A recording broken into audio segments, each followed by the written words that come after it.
Now this is what happened to me before. This says 1 hash mark on empty. This shows what it shows, and I'm on a slant down.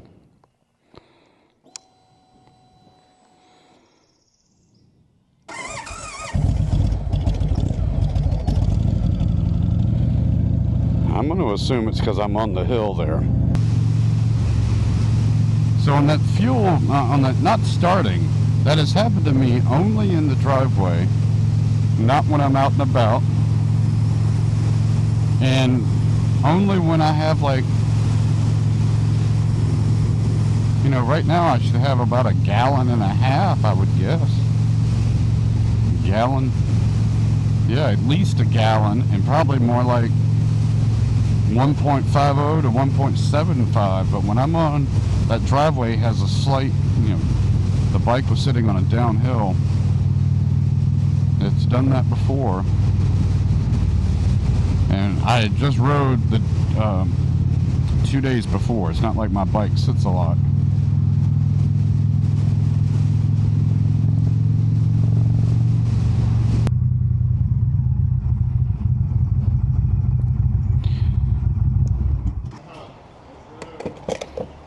So I should have had about 1.5 gallons in that tank when that happened. One thing I think I've been doing on my bike is filling up probably a little too early. I'm filling up with fewer miles on it than I did on my other bikes, and this one has the largest tank of all 3 I've owned.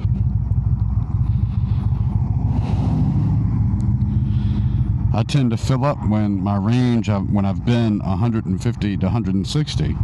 Now, according to this, the range is 267 right now when I just filled up.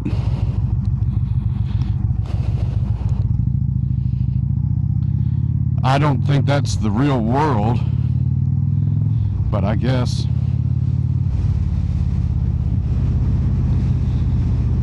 I've never tested it like I did on the Super Chief.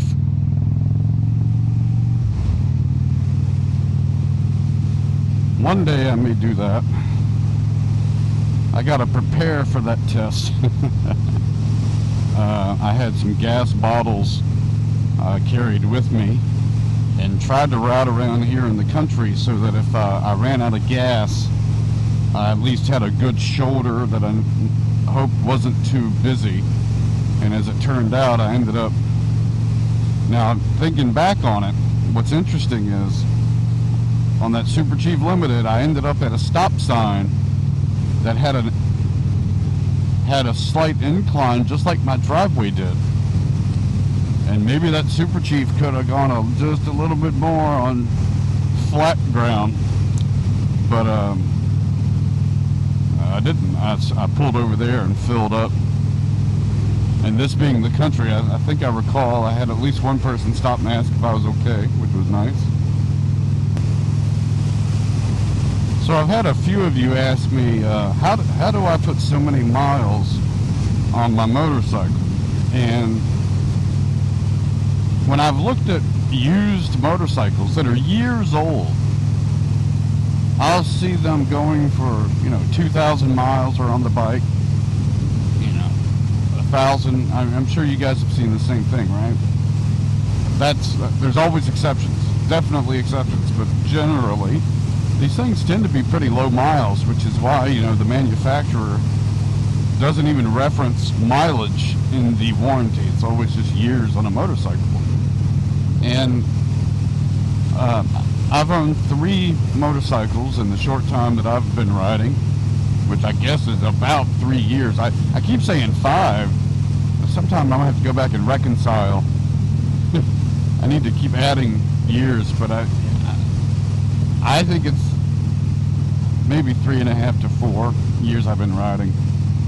And I'll have to double check the math, but just based on, let's see, thinking of the miles I put on the 3 bikes, I think roughly I'm at about 35,000 miles that I've done in 3 years.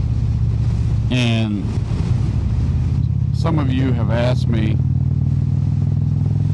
how do I manage to put on that many miles? So I guess that's a little bit of an update that I'll be transparent about. So for the past couple, 2.5 years maybe, I had decided that I was going to be kind of semi-retired, and had decided I was trying to launch a company, and I had decided if it wasn't to be, so be it. I was going to have some fun, and I didn't have to work, so I didn't. And I spent a lot of time riding a motorcycle.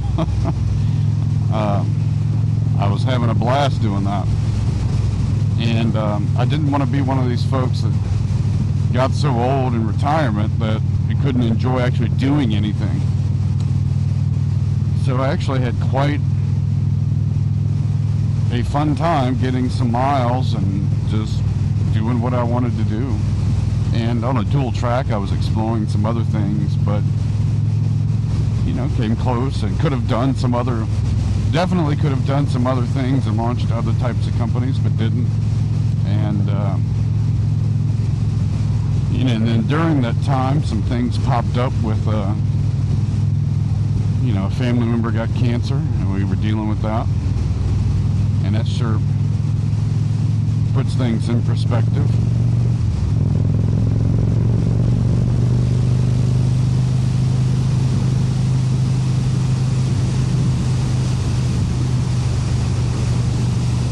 And there were some other things that popped up in there with the kids and maybe myself. I can't even keep track. It's been 2.5 years. And, you know, you kind of move on, but the cancer was a big one that kind of that always puts things in perspective. But I got one of the folks I had met during that journey when I was considering launching a company. We met and had some good exchanges, and he kept in touch when he landed at a role of helping to sort of launch a new company, grow an existing one, and was grateful that he kept me in mind from our conversations. And so as by way of a little update, I will not be riding as much or putting out as much footage because I've decided to get off the sidelines. And again, grateful that he kept me in mind, and that the group I'm joining found that there was a good fit between what I was trying to do and my background and what they're trying to do and their complementary skills. So that's what I'm doing. I'm not going to get into too many other specifics, but that starts next week as I'm making this video, and in earnest. So I'll be out of town. So that picks up in the next week. Is going to really get going, and we're going to be super busy, especially out the gate, but probably for the next few years. It's a big lift, and it's important. And when I dive into work, I tend to dive in. But you also got to enjoy life, so I will keep doing the riding, just not 10 to 12 grand miles a year, right? That's a little different, and gladly so. It's luckily I'm in a spot where I didn't have to do it, which makes it even better. Meeting a group of people that you click with that share a lot of the same values. We don't all, nobody's probably going to share every value system, and but you know, you check a lot of boxes for each other where there's a good fit, and you mesh as a team. And I think that's where I've landed, which is another reason I was taking so long, was to make sure I got it right. During this time, my family and I have had some fun discussions about starting different business ideas, and maybe getting the family involved. They're still too young, really, on some of the things, but that's kind of a vision down the road. We talked about all sorts of stuff. We brainstormed the ridiculous and the more realistic, and we were kicking around ideas. One was to open a motorcycle dealership. There's a guy I know that works on bikes, and he doesn't own a pro shop. He's working out of a nice arrangement at his home while he does his other full-time gig. And man, I was like, what would be the opportunity there to take a guy who knows how to run a repair shop and maybe set up a motorcycle shop? Because what I've told my kids is, my advice to them would be, if you can, and you guys have probably heard the same advice yourself, is take whatever you love to do as a passion or as a hobby and see if you can make money doing it, because then it won't feel like work. It'll just be fun. And the one that I cite to them, that one of my kids in particular had a natural knack for music, and just, he's not pursuing it, but is music artist. You know, as I'm recording this last night, we went and saw Ricky Skaggs, and you know, this guy made a bunch of money. I don't know if he ever finished high school, but he went on the road at a very young age in a bluegrass band in his teens, and then in the 80s was like this huge country artist and won Entertainer of the Year and all this stuff, and I'm sure he made a lot of money. But then his true love is bluegrass music, where you don't make quite as much money probably, but it's fun for him to play, and he gets to go on the road and play his music and meet his idols, and now he is an idol for a lot of people. And I'm like telling him, how much fun must that be to go and do that? And Rush Limbaugh used to talk about this a lot when he was alive. That he loved the radio from an early age, and to him it never felt like work.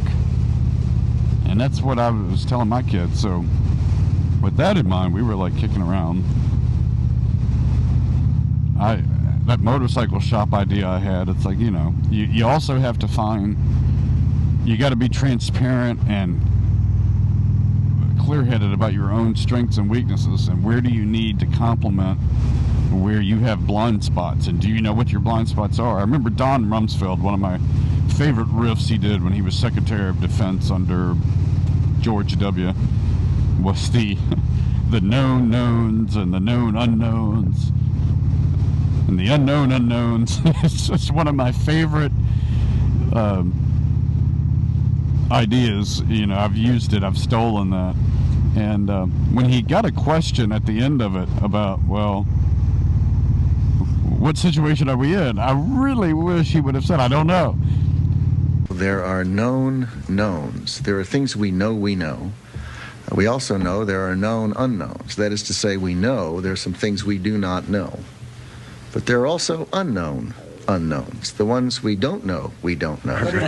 Excuse me, but is this an unknown unknown? I'm not going to say which it is. Because he was talking about known knowns and known unknowns. He might have named his autobiography that. I can't remember, the known unknowns or something, but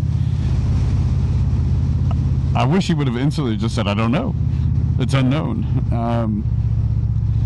But, you know, if you're going to start a business, there's things that you do well, and there's blind spots you have, and if you join a bunch of people that are just like you're going to have a collective, the same blind spots.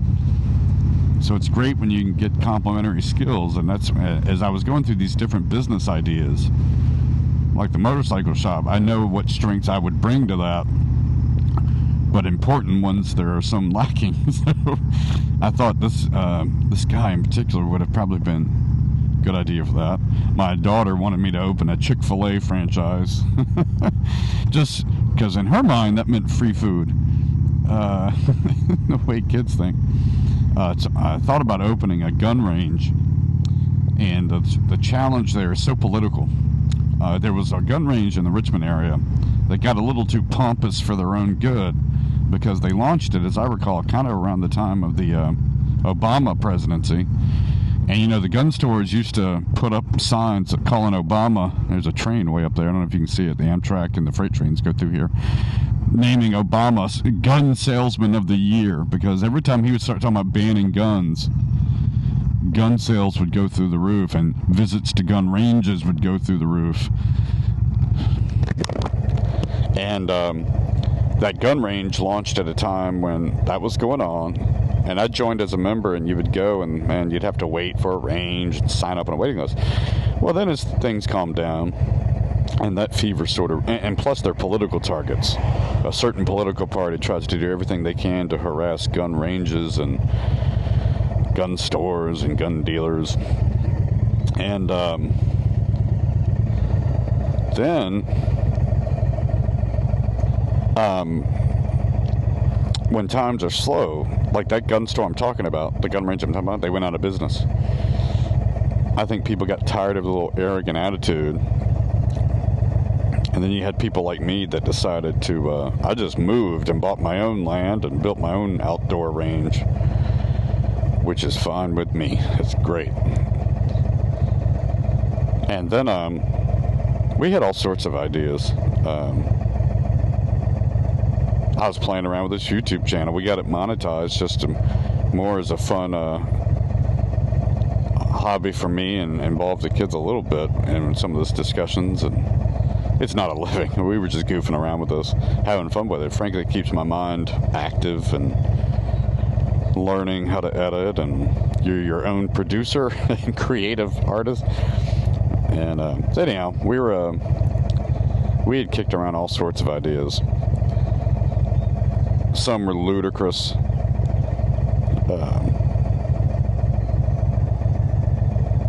Talk show host. Everybody thinks they can do that, right? The good ones make it look easy. And that's true in anything. And for me, everything relates back to a Seinfeld episode, right? When George was sitting around. Well, I could be maybe I could work for a sports team. Well, what would you do? Huh? General manager? Well, I think they give those to, Actually, he was he said a general manager of a sports team, but he also said like a sports announcer. And Jared's like, well, I think they give that to, former baseball players or, people in journalism. Well, that's not fair. I know. It's a long train.